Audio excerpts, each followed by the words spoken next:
Students, very good morning to all of you. Namaste, Assalamu alaikum, Sat Sri Akal. Myself Suresh Kumar, and today I am going to take chapter number 3, pair of linear equations in two variables from class 10th mathematics. Students, we were doing its exercise 3.6. We have done one part of exercise, one part of question number 1 of exercise 3.6. Today I will continue with part number 2 of exercise 3.6. सबसे पहले सवाल क्या था? सवाल था solve the following pair of equations by reducing them to a pair of linear equations. ये आपके पास में सवाल था, मतलब जो भी आपको पेयर ऑफ इक्वेशंस दे के रखा हुआ है वो लीनियर इक्वेशन की फॉर्म में नहीं है, मतलब वो pair of linear equation in two variable वाली फॉर्म में नहीं है. वो इक्वेशंस जो हैं वो लीनियर इक्वेशंस नहीं है. सबसे पहले आपको इन इक्वेशंस को linear equations in two variable वाली फॉर्म में तब्दील करना है, रिड्यूस करना है, उसके बाद उनको सॉल्व करना है. ये था सवाल. तो इसका जो पार्ट नंबर 2 था, इसमें जो आपको इक्वेशंस दे के रखी हुई हैं, पहली इक्वेशन है 2/√x plus 3/√y equal to 2. ये आपके पास में इक्वेशन नंबर 1 थी. इक्वेशन नंबर 2 जो आपको दे के रखी हुई है यहाँ पर, वो है 4/√x प्लस, नहीं माइनस है, ठीक है, ये माइनस का निशान है, आप इसको माइनस समझना, ठीक है, minus 9/√y equal to -1. It is equation number 2. ये आपके पास में इक्वेशन नंबर 2 है. अब यहाँ पर अगर आप इन इक्वेशंस को ध्यान से देखो तो ये जो इक्वेशंस हैं, these are not linear equations in two variables. ना ये linear equation in two variable है, ना ये linear equation in two variable है, ठीक है. सबसे पहले आपको इनको linear equation in two variables की फॉर्म में ही तब्दील करना है, और वो कैसे करना है वो मैं अपने पिछले पार्ट में समझा चुका हूँ. अब मैं सीधा इसके सॉल्यूशन की तरफ बढ़ूँगा और आपको साथ साथ में बताता भी जाऊँगा कि हमको क्या क्या करना है, कैसे स्टेप्स लेने हैं, और कैसे मैं इन इक्वेशंस को, पहली इक्वेशन को linear equation in two variable में तब्दील करूंगा, दूसरी इक्वेशन को linear equation in two variable में तब्दील करूंगा. तो बढ़ते हैं इसके सॉल्यूशन की तरफ. सबसे पहले मैं इक्वेशन नंबर 1 को लेता हूं. टेकिंग इक्वेशन 1, क्या है हमारे पास में equation 1? 2/√x plus 3/√y equal to 2. यही है ना. अब इसी को ही क्या आप इस तरीके से लिख सकते हो? 2 × 1/√x ऐसे लिख सकते हो? लिख सकता हूँ.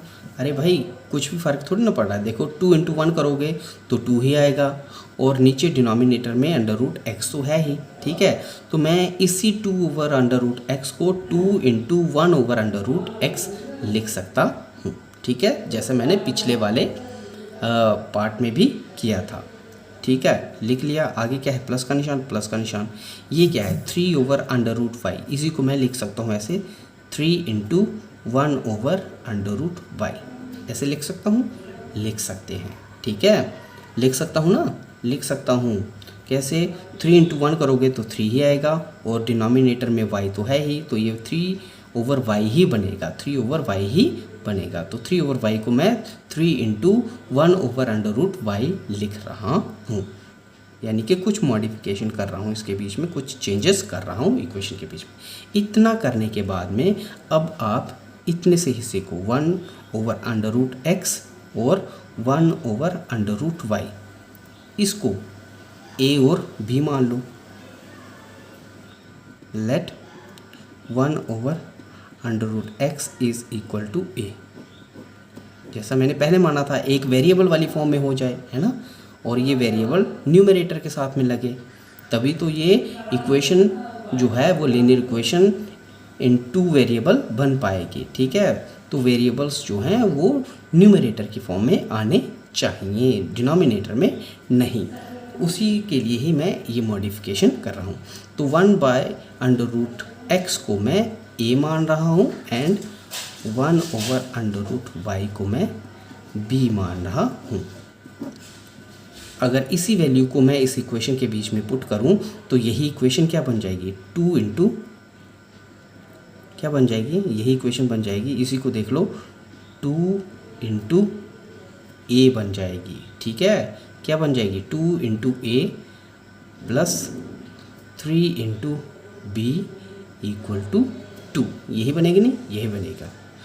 और यही इक्वेशन आगे जाके क्या बन जाएगी, 2 इंटू ए, 2a भी लिख सकता हूँ, प्लस 3 इंटू बी, 3 भी लिख सकता हूँ, और इक्वल टू 2। ठीक, इसको मैं इक्वेशन नंबर 3 नाम दे देता हूँ। हो गई। इस इक्वेशन को अगर आप ध्यान से देखो यहाँ से लेके यहाँ तक, तो क्या ये इक्वेशन आपको लीनियर इक्वेशन इन 2 वेरिएबल नज़र नहीं आ रही है ना, ax plus by plus equal to c। ठीक है, मतलब एक कांस्टेंट टर्म आ रही है कि नहीं आ रही है। ठीक है, तो ये हमारे पास में एक लीनियर इक्वेशन इन 2 वेरिएबल वाली फॉर्म में ये तब्दील हो गई है। तो इसको मैंने इक्वेशन नंबर 1 को जब मैंने मॉडिफाई किया, सिंप्लीफाई किया, उसको लीनियर इक्वेशन इन 2 वेरिएबल वाली फॉर्म में तब्दील किया, तो यही मॉडिफाइड फॉर्म जो है वो इक्वेशन नंबर 3 कहलाई, जो कि इक्वेशन नंबर 1 से ही आई है।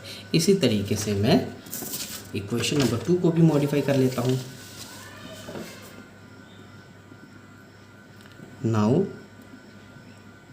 Taking equation number 2, second equation क्या थी हमारे पास में, सेकेंड इक्वेशन है मेरे पास में 4/√x minus 9/√y equal to -1। इसी को ही मैं कैसे लिख सकता हूँ, इसको मैं ऐसे लिख सकता हूँ, 4 इंटू 1/√x लिख सकता हूँ। इस वाले पोर्शन को 4/√x को मैं लिख सकता हूँ 4 इंटू 1/√x लिख सकता हूँ। ठीक है, इसी तरीके से इसको भी लिख सकता हूँ। आगे माइनस का निशान है, माइनस का निशान लगाया। इसको मैं कैसे लिख सकता हूँ, 9 इंटू 1/√y लिख सकता हूँ ना, लिख सकता हूँ, और इक्वल टू -1। सब मॉडिफिकेशंस हमने इसके बीच में की हैं। नाउ जैसा हमने पिछले वाली इक्वेशन में सपोज किया था, 1/√x को हमने क्या माना था,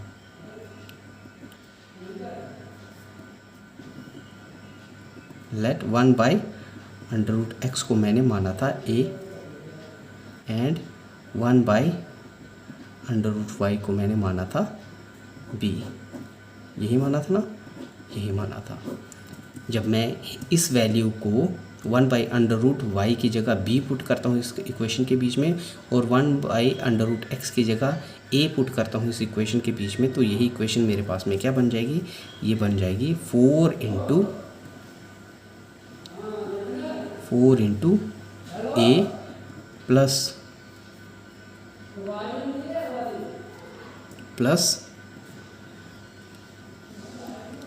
9 इंटू b इक्वल टू -1। यही बनेगी ना, यही बनेगी। ठीक, आगे जाके और सिंप्लीफाई करूँगा तो 4 इंटू a 4a बन जाता है, प्लस 9 इंटू b 9b बन जाता है। ठीक है। प्लस का 9 भी नहीं है, ये माइनस का निशान है बीच में। किसका निशान है? माइनस का निशान है, तो ये माइनस का है, ये माइनस का 9 भी है, ठीक है। तो ये माइनस का 9b बन जाएगा इक्वल टू -1। क्या बन जाएगा? -1। फिर से देख लो, ये माइनस का निशान है यहाँ पर, इसीलिए यहाँ पर भी ये माइनस का निशान आ रहा है। 4a - 9b बन जाएगा। क्या बन जाएगा? 4a - 9b, ठीक है। 4a - 9b इक्वल टू -1, तो वही चीज़ यहाँ पर आ रही है। इसको मैं इक्वेशन नंबर 4 मान लेता हूँ। क्या है ये? Equation number 4। अब दोनों इक्वेशंस आपके पास में आ गई हैं सिंप्लीफाइड फॉर्म में।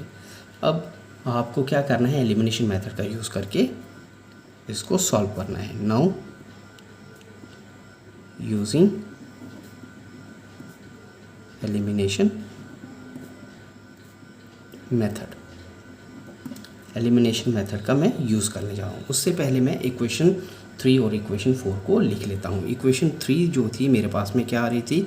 इक्वेशन 3 जो है वो जो मेरे पास में आ रही है दैट इज़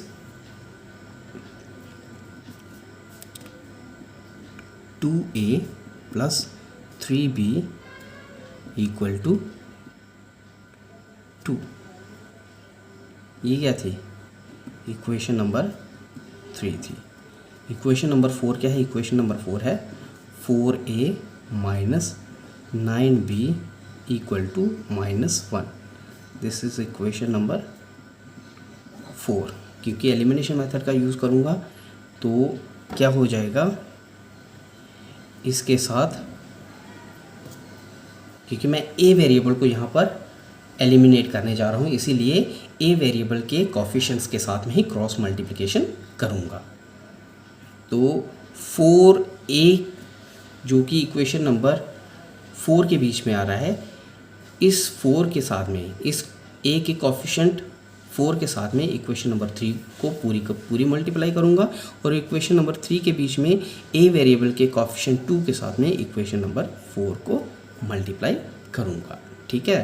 ताकि जो a वेरिएबल है वो बराबर हो जाए, इन दोनों के कोफिशिएंट, a वेरिएबल के कोफिशिएंट दोनों इक्वेशंस के बीच में बराबर हो जाएं, उसके लिए ऐसा कर रहा हूँ। तो क्या बन जाएगा? ये बन जाएगा मेरे पास में कुछ इस तरीके से। ये हो जाएगा 2a + 3b equal to 2 multiplied by 4, जो कि बन जाएगा 4 × 2 8। साथ में क्या बनेगा? a, आगे प्लस का निशान 4 × 3 12। साथ में क्या है? b equal to 4 × 2 8। इसको मैं इक्वेशन नंबर 5 कह देता हूँ, ठीक है। इसी तरीके से 4a - 9b इक्वल टू -1 को मैं मल्टीप्लाई करने जा रहा हूँ 2 के साथ में। क्या बन जाएगा? ये बन जाएगा मेरे पास में 2 × 4 8। साथ में क्या है? a, आगे माइनस का निशान 2 × 9 18। साथ में क्या है? b इक्वल टू 2 × -1 माइनस का 2 होता है। इसको मैं इक्वेशन नंबर 6 कह देता हूँ। अब क्या करोगे? Subtract equation 5 from equation 6 equation में से 5th इक्वेशन को माइनस कर दो, तो क्या बन जाएगा? बन जाएगा मेरे पास में, लिख लो यहाँ पर 8a - 18b minus equal to -2 equal to -2। इसमें से मुझे निकालना है, माइनस करनी है कौन सी equation? 5th equation. 5th equation क्या है? 8a + 12b इक्वल टू 8, ठीक है। यही इक्वेशन थी ना। 6th इक्वेशन में से 5th इक्वेशन को माइनस कर रहा हूँ। अब इस माइनस की वजह से इस इक्वेशन के साइन बदल जाएंगे, minus plus minus, minus plus minus और माइनस प्लस माइनस, ठीक है। कुछ इस तरीके से माइनस इंटू प्लस माइनस होता है, माइनस इंटू प्लस माइनस होता है, और माइनस इंटू प्लस माइनस होता है। इतना करने के बाद में अब देख लो, माइनस का 8 माइनस के 2 माइनस का 8 क्या हो जाएगा, माइनस का 10 हो जाएगा। आगे क्या है, इक्वल टू का निशान, इक्वल टू का निशान। यहाँ पर देख लो माइनस के 18 भी और ये क्या है माइनस के 12 भी, तो टोटल हो जाएंगे माइनस के 30 बी। ठीक, उसके बाद 8a प्लस का है 8a माइनस का है, ये तो हो जाएंगे कैंसिल। रह क्या गया, minus 30b equal to minus 10। ठीक है, minus 30b equal to minus 10। आगे जाके इसको और सॉल्व करेंगे। मैं आगे कर रहा हूँ माइनस 30b, क्या आया था मेरे पास में, minus 30b equal to minus 10। लेकिन मुझे क्या निकालना है, b निकालना है। Therefore b equal to minus 10 over minus 30। सबसे पहले माइनस माइनस प्लस हो जाएगा, 0 0 कैंसिल हो जाएगा, रह जाएगा 1 ओवर 3। तो b यहाँ पर किसके बराबर आ रहा है, b is equal to 1 over 3 के बराबर आ रहा है। किसके बराबर आया, 1 ओवर 3 के बराबर आ रहा है। तो आगे जाके और कर लेते हैं इसको। b की वैल्यू हमारे पास में आ गई। अब b की वैल्यू को किसी भी इक्वेशन में, इक्वेशन नंबर 4 में या इक्वेशन नंबर 3 में पुट कर दो। Now put b equal to 1 over 3 in equation 3। तो आपके पास में क्या बन जाएगा, ये बन जाएगा, इक्वेशन 3 क्या थी, 2a plus 3b equal to 2, ये इक्वेशन थी। इसके बीच में b की जगह आपको 3 पुट करना है, 1/3 पुट करना है। तो ये बन जाएगा मेरे पास में 2a प्लस 3 इंटू 1/3, यही आएगा ना, इक्वल टू 2। ये 3 और ये 3 कैंसिल हो जाएगा, रह क्या गया, रह गया मेरे पास में 2a equal to 1, 2a plus 1। ठीक है, इसका तो ये प्लस 1 आएगा ना, क्योंकि 3 कैंसिल, रह गया क्या, 1 रह गया। तो 2a प्लस 1 इक्वल टू 2। आगे जाके 2a इक्वल टू, ये 2 इधर प्लस का पहले था, इधर ये प्लस का 1 है, इधर आएगा तो माइनस का 1 हो जाएगा। आगे जाके 2a इक्वल टू 2 माइनस 1 1 होता है, और a इक्वल टू 1 ओवर 2 आ जाएगा, क्योंकि ये 2 जो है इधर न्यूमरेटर है, इधर आएगा तो डिनोमिनेटर बन जाएगा। तो a की वैल्यू भी आपके पास में आ गई और b की वैल्यू भी आपके पास में आ चुकी है। बट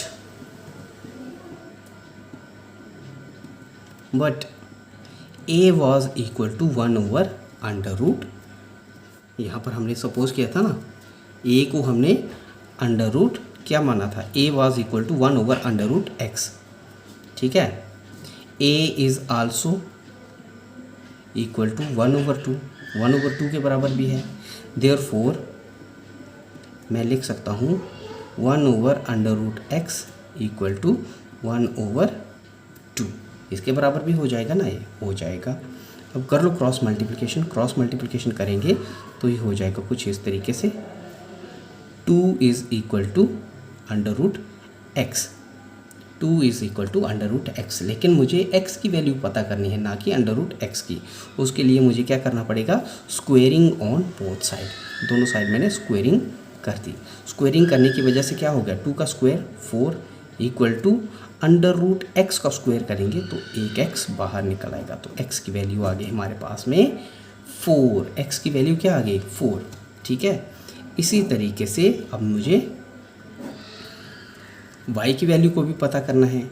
हमें पता है, यहाँ पर देखो हमारे पास में b की वैल्यू आई थी कुछ, b की वैल्यू कितनी आई थी, b की वैल्यू आई थी 1/3। ठीक है, b की वैल्यू आई थी हमारे पास में 1/3।